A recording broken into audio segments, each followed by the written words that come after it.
Okey, Assalamualaikum dan selamat datang ke sesi kaunseling kita pada hari ini. Jadi sebelum kita memulakan sesi kita dulu, kita lebih elok kita mulakan dengan umul kitab Al-Fatihah lah, supaya sesi kita ini berjalan dan diberkati oleh Allah Subhanahu Wa Taala. Bismillah.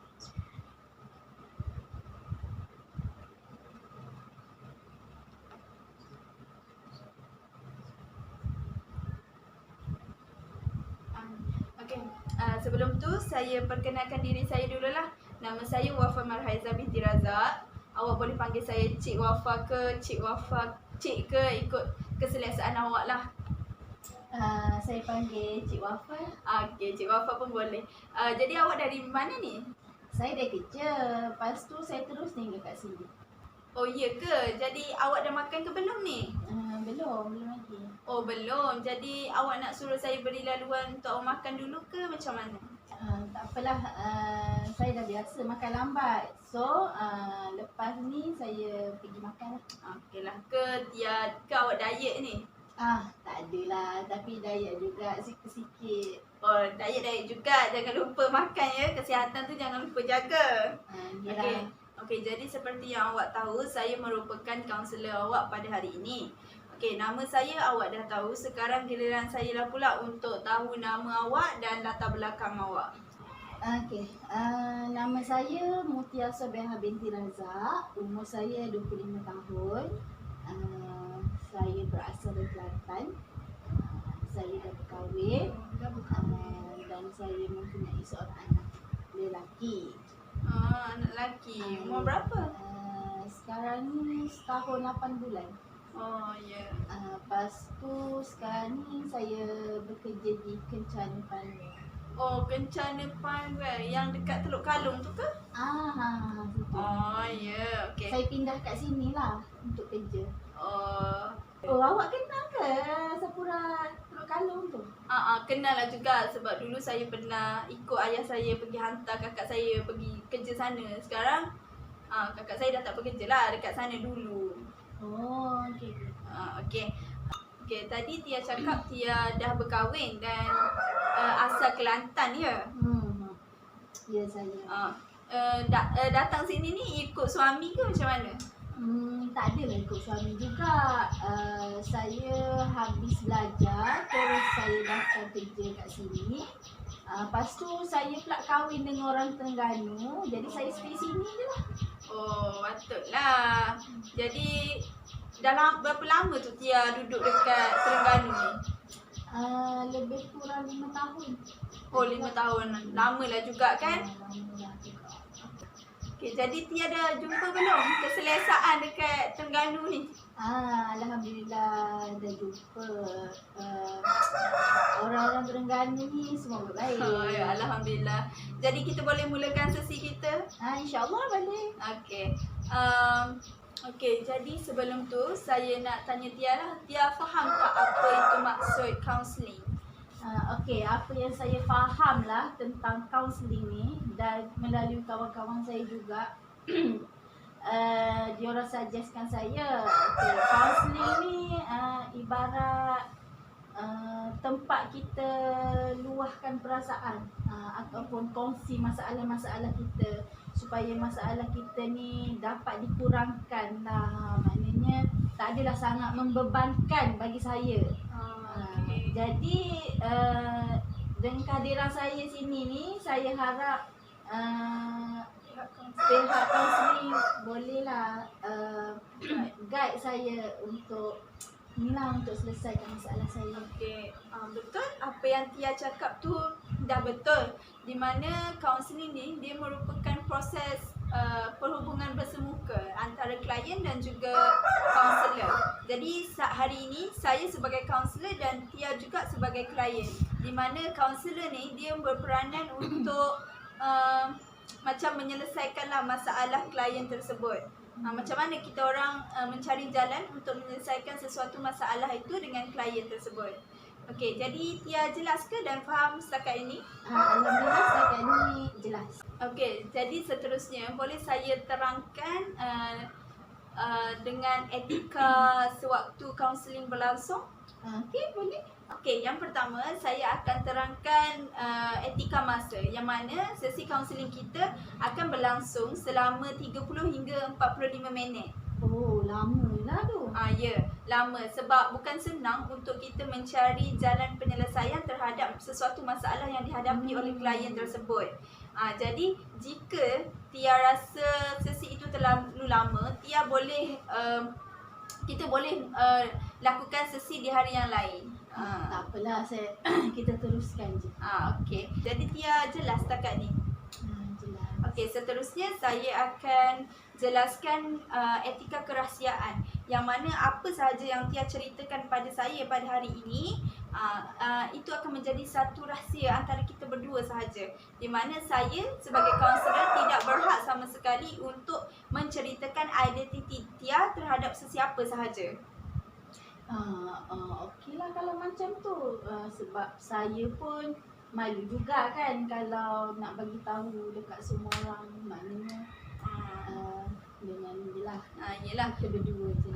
Sebab tu ramai yang datang berjumpa kaunselor sebab mereka tahu yang masalah yang mereka hadapi tu tidak akan sampai ke telinga sesiapa sahaja. Okey. Jadi Tia jelas setakat ni? Jelas. Okey. Kalau macam tu kita dah boleh mulakan sesi kaunseling kita? Boleh. Jadi Tia dah bersedia? Dah. Okey. Sekarang ni Tia boleh mulakan untuk berkongsi apa sahaja yang mengganggu fikiran Tia buat masa sekarang ini. Sebenarnya saya tak tahulah nak mula dari mana. Okey, Tia boleh slow-slow dulu ceritakan pada saya. InsyaAllah saya akan cuba faham dan cuba bantu Tia semampu yang boleh lah. Sebenarnya banyak sangat yang mengganggu fikiran saya. Sejak saya dapat tahu kontrak saya akan tamat dan tak disambungkan lagi. Oh, maknanya Tia akan diberhentikan kerja lah macam tu? Lebih kurang macam tu lah. Okey, jadi boleh tak saya tahu bila kontrak Tia tu akan tamat? Sehingga 30 hari bulan. Bulan ni lah? Ya. Okay. Maknanya start bulan depan Tia dah tak bekerja lah ya? Dah tak bekerja. Okey. Boleh tak saya tahu Tia bekerja sebagai apa? Saya bekerja kerani kat sana. Sebagai kerani lah. Jadi boleh saya tahu kenapa syarikat Tia tu tak nak sambungkan kontrak Tia? Okey, seperti yang kita tahu kan, ekonomi sekarang sangat-sangat tak stabil kan. Jadi syarikat saya pun termasuk sekali lah tidak dikecualikan. Maknanya terkena jugalah tempias COVID ni, musim-musim COVID ni kan. Jadi diorang akan buang staff-staff yang lama-lama tu, termasuk saya. Jadi diorang akan tinggal sikit-sikit je orang kat sana. Maknanya orang lama dia buang, orang baru tu dia akan kekalkan. Faham. Jadi disebabkan situasi sekarang lah yang mengganggu fikiran Tia sekarang ni. Itulah sekarang saya tak tahu nak buat macam mana kan. Sebab saya pula staff kontrak. Bila staff kontrak, bila kena buang kerja macam ni, jadi kita orang sebagai staff kontrak tidak dapat apa-apa pasal lah daripada syarikat tu. Maknanya kalau keluar pun dengan tangan kosong. Faham. Itulah yang saya terkilan sangat-sangat tu kan. Saya pula tak ada buat preparation. Maknanya untuk simpanan masa depan kan. Okay. Sebab benda ni kita tak jangka. Itulah. Kita tak jangka. Faham. Okey. Tadi Tia cakap yang Tia ada banyak komitmen kan. Jadi kalau Tia tak keberatan, boleh tak Tia kongsikan kepada saya komitmen apa lagi yang Tia dan suami perlu tanggung? Okey. Macam ni. Kita dah berumah tangga ni kan, banyaklah komitmen kan. Macam kita orang masing-masing ada kereta masing-masing, buat loan kereta. Jadi masing-masing bayar masing-masing punya. Jadi suami saya bayar kereta, saya bayar kereta, mana rumah sewa lagi, anak lagi, pampers anak lagi kan, banyak. Biar air, biar api. Jadi tak tertanggung. Jadi saya tak rasa lah dengan gaji suami saya ni dapat mampu dapat tanggung semua ni. Saya tak dapat rasa lah suami saya. Loan kereta Tia tu dah habis dibayar ke macam mana? Belum lagi. Oh tu lah Sebab masalah. saya pun baru je ambil dalam 2-3 tahun macam tu lah. Biasanya tiap-tiap bulan kan, macam kita orang akan bahagi part masing-masing. Kalau macam saya akan bayar pampers anak, susu anak, bayar pengasuh, kereta saya tu lah. Okay, kalau macam suami saya ni, dia akan bayar kereta dia, rumah sewa, biar air, biar api ni apa semua lah. Jadi saya tak rasa lah 100% suami saya. Saya tak nak lah Bebankan. saya tak nak lah bebankan 100% ke atas suami saya ni. Okay, saya faham. So sebab tu lah Tia stres sangat kan kebelakangan ni. Stres lah. Kita nak ambil kat mana duit tu kan? Kita yelah. dah tak kerja kan? Okay, saya faham. Oh, saya faham sangat. So maknanya sebabkan sekarang ni yang buatkan Tia stres lah sejak kebelakangan ni. Stres lah, macam kita di rumah. Saya tak rasa lah sangat duduk rumah tu macam, saya rasa duduk rumah ni macam membazir masa. Sebab saya dah terbiasa bekerja, tak biasa duduk-duduk macam ni kan. Lepas tu kalau macam nak beli barang ke apa kan, saya lebih suka pakai duit saya sendiri. Saya jenis tak suka menyusahkan orang. Kalau macam saya nak beli barang untuk saya, dari masa zaman nak dara kan, kalau saya nak beli barang peribadi saya, saya tak minta dekat mak ayah saya sebab saya tak suka minta.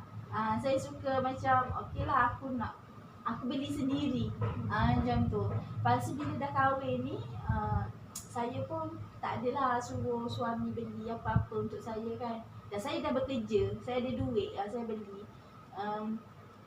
Lagipun saya dah bekerja kan, saya ada duit. Jadi saya maknanya tak minta lah dekat suami, kecuali suami saya yang bagi sendiri kat saya ambil. Lagipun gaji suami saya tu bukan banyak sangat pun kan. Orang cakap cukup-cukup makan je. Okay. Jadi Tia ni seorang yang suka berdikari lah juga, saya boleh cakap kan. Dan suka bekerja jugalah. Okay, jadi Tia juga Tia tak suka bergantung sepenuhnya pada suami Tia. Saya tak suka. Suami ke siapa-siapa ke saya tak suka. Saya jadi suka, okay, kalau aku susah, aku tak nak menyusahkan lagi orang lain. Okay, saya faham. Yelah, saya tak dapat bayangkan lah kalau saya duduk kat rumah nanti kan.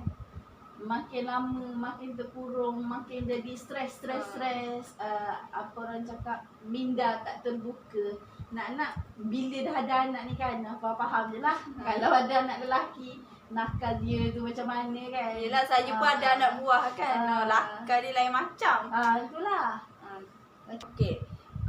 Jadi apa yang saya dapat rumuskan dengan masalah Tia sekarang ni, pertamanya Tia tak suka bergantung sepenuhnya pada suami selepas Tia tak bekerja lagi nanti kan.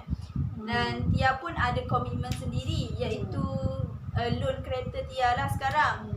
Seterusnya Tia juga seorang yang berdikari dan suka bekerja. Kalau boleh Tia nak punya duit sendiri untuk Tia beli apa sahaja kemahuan Tia kan. Okey, jadi Tia tak nak meminta ataupun membebankan suami atau sesiapa sahaja yang berada di sekeliling Tia sekarang. Ya, betul. Okey, jadi sekarang ni saya nak tahu Tia ada tak apa-apa perancangan ataupun Tia ada dah buat perancangan ke belum? Ya, dah ada. Saya adalah buat cari kerja baru kan kat tempat lain, dah survey dan semua tu, tapi maklumlah musim-musim Covid ni kan, banyaklah majikan tak ambil pekerja baru ni. Oh, maknanya Tia dah adalah yang mohon sedikit. Dah ada, dalam 2-3 syarikat dah ada lah. Tapi belum panggil lagi, yelah musim ni kan. Tak ada maklum balas lah daripada pihak sana. Belum. Tapi macam yang saya cakap tadi tu lah kan, musim pandemik ni kan, saya tak rasa lah saya dapat kerja dalam masa dekat ni. lagipun saya dah hantar resume dekat 3 buah syarikat. Masih belum dapat makluman lagi daripada syarikat. Oh ya, jadi saya rasa tindakan yang Tia buat tu dah betul dah. Tia cuba cari kerja-kerja yang kosong dekat area yang terdekat ni untuk Tia bantu suami Tia dan untuk Tia bayar komitmen kereta Tia semua tu kan. Ya, tapi macam yang saya cakap tadi je lah kan.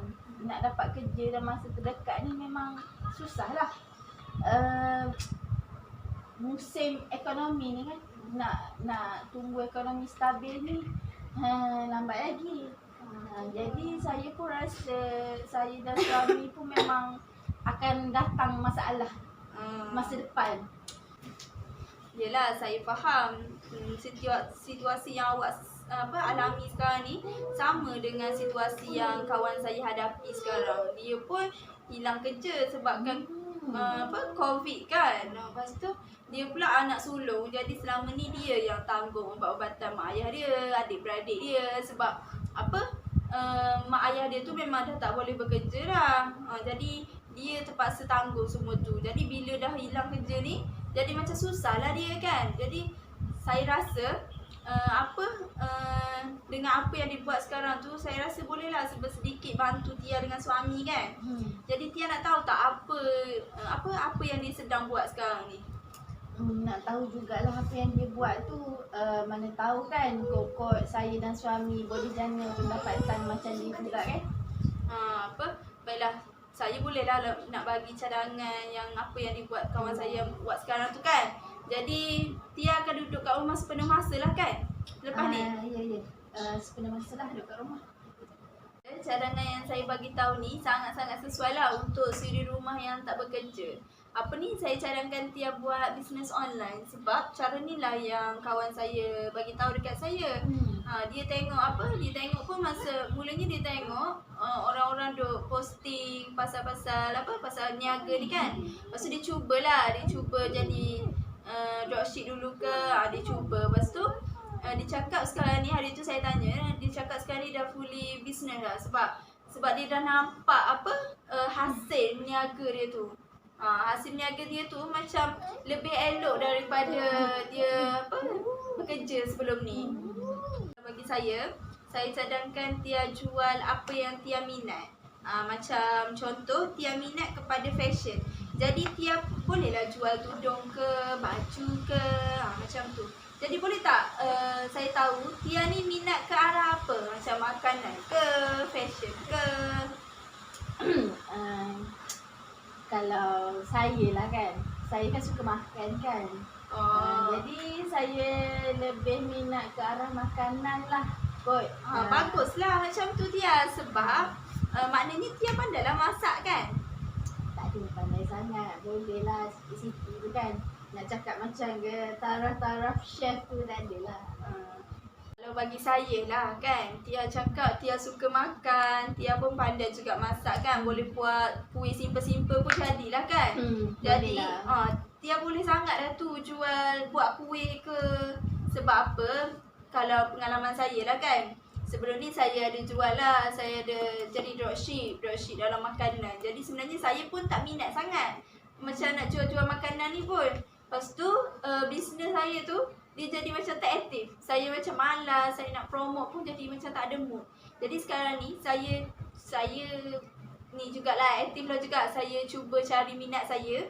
Lepas tu saya rasa saya minat ke arah ni fashion. Jadi saya pilih jual tudung. Sebab saya rasa perempuan macam kita ni takkan lari, mesti orang akan cari tudung tu. Jadi kita pun lebih senang lah sebab kita selalu pakai tudung kan. Jadi macam kita tahu material mana sedap, material mana tak okey dengan bentuk muka. Jadi bila customer tanya tu, saya rasa macam confident lah saya nak terangkan, saya nak bagi cadangan-cadangan dekat dia. Itu ikut pengalaman saya lah. Kan betul juga tu. Sebab bagi saya lah kan, kalau kita nak jual atau buat kalau kita buat atau jual apa yang kita suka, benda tu kita buat dengan rasa seronok. Kita boleh jadi konsisten. Sebab apa? Sebab kita tak rasa bosan pun nak buat benda yang sama setiap hari. Lagipun kalau kita menjual kan, kita mesti promote kan dekat orang-orang. kita tak rasa bosan pun nak promote sebab kita minat, kita tahu macam mana kita nak explain dekat customer. Begitu juga kita berniaga sebab kita jual atau buat apa yang kita suka. Macam tu, sebab benda tu kita akan rasa apa? Confident. Sebab dia kena dengan jiwa kita. Bisnes kita pun akan sentiasa aktif. Kalau tadi Tia cakap Tia suka makan, Tia pun pandai juga masak, Tia boleh mulakan bisnes Tia tu dalam skop pemakanan. Tapi macam mana nak berniaga? Kat setahu saya, berniaga ni ada dua jalan, ada dua cara, sama ada online ataupun offline. Kalau online, Tia boleh iklankan benda tu, apa yang Tia jual tu dekat laman-laman sosial macam Facebook ke, IG ke, macam tu. Tia ada FB, IG tak? Ada. Baguslah tu. Selama ni Tia main-main FB dengan IG kan, Tia ada nampak tak orang post pasal bisnes? Ada. Adalah. Itulah yang Wafa nak cuba sampaikan dekat Tia. Cuba Tia sekarang ni kan musim PKP. Orang sekarang ni dia lebih memilih untuk beli barang-barang dekat online saja. Sebab kalau dia orang keluar beli barang dekat luar, dia orang kena jaga kebersihan lagi, dia orang kena ikut SOP lagi. Benda tu leceh. Jadi sekarang ramai pengguna dia lebih memilih untuk berbelanja online saja. Jadi masa sekarang ni lah Tia boleh manfaatkan untuk dapatkan sedikit pembelanjaan lah melalui situ. Kalau macam tu kena banyak promote sikit lah. Ya. Sebab kita nak orang kenal kita. Nak orang beli, nak orang kenal kita, nak orang beli produk kita ni bukan senang. Jadi kalau macam Tia cakap Tia tak suka promote dekat media sosial, Tia boleh buat bisnes tu secara offline. Bisnes secara offline ni macam mana? Tia buka gerai ke, buka kedai ke dekat area-area rumah Tia tu. Jadi contohnya Tia jual makanan pagi. Dekat situ kalau makanan pagi tak perlulah kita nak promote kan. Semua orang akan nampak kan. Kalau kita cari tempat yang strategik, orang nampak kita buka kedai kan. Jadi kalau macam Tia tak nak, Tia nak buka dekat rumah pun boleh. Tia boleh Tia boleh promote dekat media sosial, Tia pergi COD dekat area kampung. Tia ada kereta kan? Ada. Lagilah senang. Selesai buat kuih terus pergi COD. Lagipun kalau Tia rasa macam tak berbaloi kan nak pergi COD dengan minyak kereta tu, Tia boleh ambil cas COD. Kalau macam nak buka kedai tu kan, mestilah kita kena keluar modalkan sikit kan. Yelah, kalau buat macam tu, kalau Tia nak buka kedai semua tu, memang guna modal lah sikit. Sebab saya pun tak pasti kan cukup ke tak modal untuk saya nak mulakan perniagaan. Tak apa Tia boleh je mulakan dari bawah dulu, jadi dropship ke dulu. Sebab dropship pun saya rasa sangat membantu dah. Kalaulah Tia satu barang Tia dapat komisen RM5 kan atas satu barang. Kalau dah satu hari Tia target 5 barang dalam satu hari, dah berapa dah sebulan Tia dapat kan. Rasanya sangat-sangat membantu dah kalau Tia guna dropship dulu. Sebab sekarang ni pun ramai yang founder-founder buka pengambilan dropship tanpa modal. Itulah.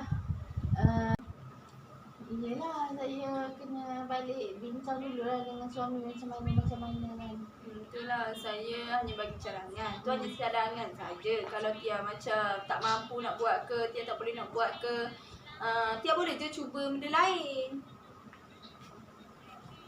Saya rasa cadangan tu sedikit sebanyak bagi saya.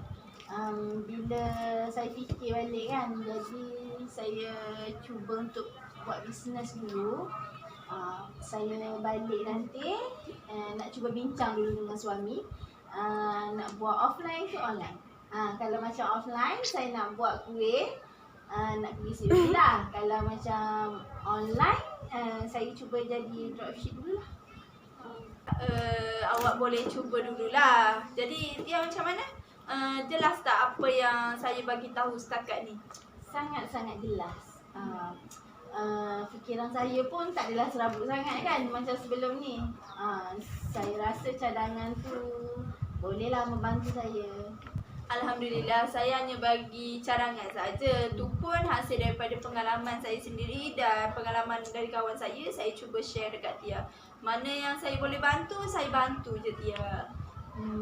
Terima kasih sangat. Sama-sama. Jadi lepas ni kalau macam Tia cuba nak bisnes ke, Tia cubalah inform progress Tia. Wafa pun nak tahu kan macam mana. InsyaAllah. Okey. Jadi ada apa-apa lagi yang Tia nak kongsikan pada saya? Tak ada apa lah setakat tu. Yang tu je lah saya punya masalah. Jadi Tia jelaslah. Saya harap Tia jelaslah dengan perkongsian yang saya cuba sampaikan. InsyaAllah. Okey, baiklah. Jadi kalau dah tak ada apa-apa yang nak Tia kongsikan pada saya cuma nak nasihatkan pada Tia, percayalah dengan setiap apa yang Allah timpakan pada kita pasti tidak terbatas dengan kemampuan dia kan. Jadi insya-Allah segala masalah itu akan ada jalan penyelesaiannya yang terbaik. Ya, saya jelas sangat. Okey, terima kasih. Dan terima kasih untuk Cik Wafa bagi kaunseling dekat saya dan buat fikiran saya terbuka macam ni. Okey, alhamdulillah. Saya pun juga nak berterima kasih sangat-sangat dengan Tia sebab Tia sudi berkongsi masalah Tia untuk sesi kaunseling pada hari ini. Sama-sama. Okey, saya kalau betul ni Tia dah tak ada apa-apa nak dikongsikan. Ya betul. Kalau macam saya ada masalah lagi, saya akan datang kepada Cik Wafa lah. Okey, baiklah. Jadi kalau Tia dah cakap tak ada apa-apa, kita boleh tamatkan sesi kita lah hari ini. Jadi kita tutup dengan sesi kita ni dengan tasbih kifarah dan surah Al-As.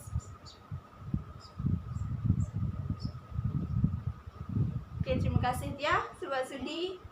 Sama-sama. Terima kasih juga bagi kaunseling dekat saya. Sama-sama. Nanti jumpa lagi. InsyaAllah.